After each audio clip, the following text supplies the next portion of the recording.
Good afternoon, 8th grade. It is Wednesday, April 22nd. We're going to be finishing 22.2 into the 70s, reading from 361 to 363. And on the end of this section, we're going to do the review, evens only. So, both Nixon and Kissinger from yesterday, remember, we had gotten involved in some communist negotiations. So Nixon and Kissinger insisted on a policy called détente, a French word that means to relax tensions.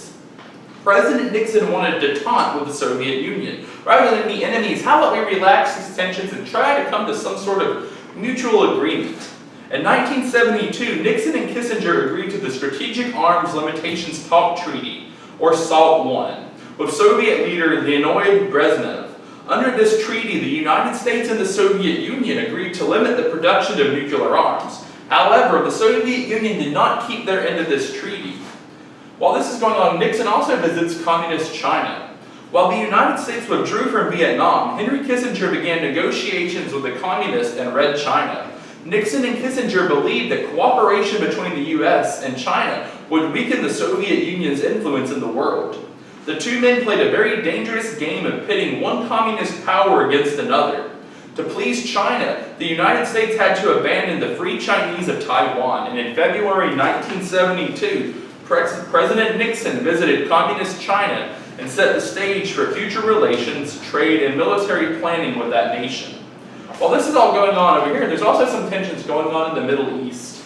Hostilities between the Israelis and the Arabs continued in the Middle East. While President Johnson was still in office, Egypt, Jordan, and Syria had attacked Israel in June of 1967. Israel won a strong victory in the Six-Day War, capturing the Sinai Peninsula, the West Bank of Jordan, including Jerusalem, and the Golan Heights in Syria. I don't know if it was this class or if it was my world history class, they all kind of mingle together, but I had talked about the moment Israel became a country, several countries all at once joined forces to fight Israel. Israel by itself, this little teeny tiny country, whooped 3 to 4 countries all by its lonesome. Humiliated by this defeat, though, the Arabs turned to the Soviet Union for more arms, and the United States responded by sending weapons to Israel. On October 6, 1973, Egypt, Syria, and Jordan again attacked Israel. The Arabs showed their contempt for the Jews by attacking on the Jewish holy day of Yom Kippur. With their new Soviet weapons, the Arabs appeared to be winning, but President Nixon arranged for an emergency shipment of American arms to Israel. In the Yom Kippur War, the Israelis drove the Egyptians back and prepared to invade Egypt. Henry Kissinger, who was now Secretary of State, arranged a truce, and the UN sent forces to patrol the borders between Israel and Egypt. And this also creates what's known as the OPEC oil crisis. Concern for the environment was especially strong in regard to exploring new sources of oil. Vast amounts of oil had been discovered along Alaska's North Slope in 1968, but environmental extremists prevented oil companies from obtaining government approval to develop these reserves. In the early 1960s, the oil-producing nations of the Middle East had formed OPEC, or the Organization of Petroleum Exporting Countries, a monopoly designed to control the supply and price of their oil.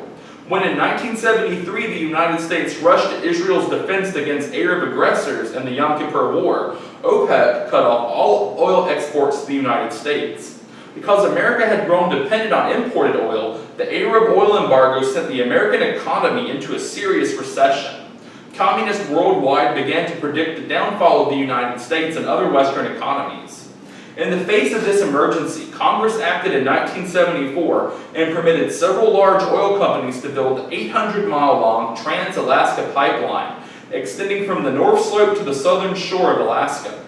The first oil was shipped to California via the pipeline in the port of Valdez in 1977. The pipeline decreased America's dependence on foreign oil somewhat, but the actions of OPEC continued to affect the American economy. And this is something that's very important today to understand, that America is now actually an exporter of oil. Thanks to our current president's laws about oil production, we are no longer dependent on foreign oil. And that's actually an important thing to do because, as you can see, if your enemies are in charge of your oil, the quickest way they can get you is by cutting off your supply. Because not only does the military need oil, but how do you get from place to place? How do these vans and buses carry people from place to place? They use oil, so oil is a very important commodity. Now we're going to look at some domestic developments under Nixon. The Nixon economy. During the oil embargo, OPEC had raised the prices of oil from $2 a barrel to $11. Thus, when the embargo ended in 1974, the United States faced higher prices for oil than ever before. As the price of oil continued to climb, the American economy slowed down and entered a recession. Even before the price of oil had increased, government spending on the Vietnam War and welfare programs had run up a huge national debt. To cover this debt, the government printed more money, decreasing the value of this money and causing prices to go up, which is known as inflation. President Nixon tried to control inflation by wage and price controls, freezing wages and prices for a 90-day period. But when the controls were lifted, the inflation still continued. The effort to end segregation continued in the 1970s. One very controversial way to end segregation in the schools involved court-ordered busing of students from one school district to another. Parents of all races and ethnic groups were upset that their children no longer attended neighborhood schools. Nixon opposed the busing policy, but Congress voted to continue court-ordered busing anyway.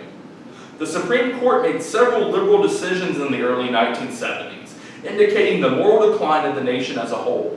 In 1972, the court ruled against capital punishment, the death penalty for murder. With few exceptions, most states abolished the death penalty. Soon, crime began to increase across the nation. In 1973, just 1 year later, the Supreme Court ruled in favor of abortion, the killing of babies before birth. The Roe v. Wade decision legalized abortion in the United States, sparking debate and protest around the country. And then lastly, we're going to learn about the Watergate affair. In the presidential election of 1972, Nixon won re-election in a landslide victory over Democratic candidate Senator George McGovern of South Dakota, who carried only one state, Massachusetts. Nixon's apparent success in ending America's involvement in Vietnam made him popular with many people. George Wallace ran again as a third-party candidate, but an assassination attempt on his life forced him to drop out of the campaign. Shortly after his re-election, President Nixon began to face problems within his administration. Vice President Spiro Agnew resigned from office in 1973 after he admitted to taking bribes and evading his income taxes. Also, the Watergate affair became a pressing political issue. This incident involved an illegal break-in of the Watergate building, the Democratic National Headquarters during Nixon's campaign for re-election in 1972. And the book talks about the Watergate affair, but to really understand Watergate, there are literally 9-week semester classes in college to go over the entire thing. The book only just touches the surface. The 7 men involved in the Watergate burglary were hired by the Committee for Re-election of the President, of Nixon, to look for confidential files that could be used as blackmail to embarrass Democrats in the fall election should Nixon need it. President Nixon had not known about the break-in, according to himself, but when his closest aides told him about it, he decided to cover it up. In January 1973, the burglars and 2 of their directors were brought to trial and found guilty. Although one of the burglars told the court that the White House was involved, President Nixon still denied any knowledge of a cover-up. He even appointed a special prosecutor, Archibald Cox, to see if anyone at the White House knew about Watergate. By May of 1973, the Senate had begun investigative hearings on Watergate. The key question was, what did the president know and when did he know it? As the hearings progressed, former Nixon aide John Dean testified that several White House officials were guilty of dirty tricks to discredit the Democratic opponents of President Nixon. He also said that the president was guilty of covering up the Watergate affair and he knew of it. One committee witness revealed that all conversations with the president had been secretly taped, but when the Senate committee and Archibald Cox asked for the tapes to be released, President Nixon at first refused, arguing that the tapes contained top secret matters of national security. When Special Prosecutor Cox told Nixon that the investigators needed to hear the tapes, the president fired him. By now, it looked as if Nixon had something to hide. When he finally released the tapes, investigators found that someone had erased 18.5 minutes on one of them, an obvious cover-up. By the spring of 1974, Nixon's former Attorney General John Mitchell and 2 of the White House aides closest to the president had been accused of taking part in the cover-up. Both were later convicted of obstructing justice and served prison terms. The House Judiciary Committee asked for more tapes. If the House did not get them, the Judiciary Committee would begin impeachment hearings to remove President Nixon from office. Nixon kept the tapes and provided written transcripts of the recordings, but the transcripts were incomplete and the committee once again wanted to hear the omitted material.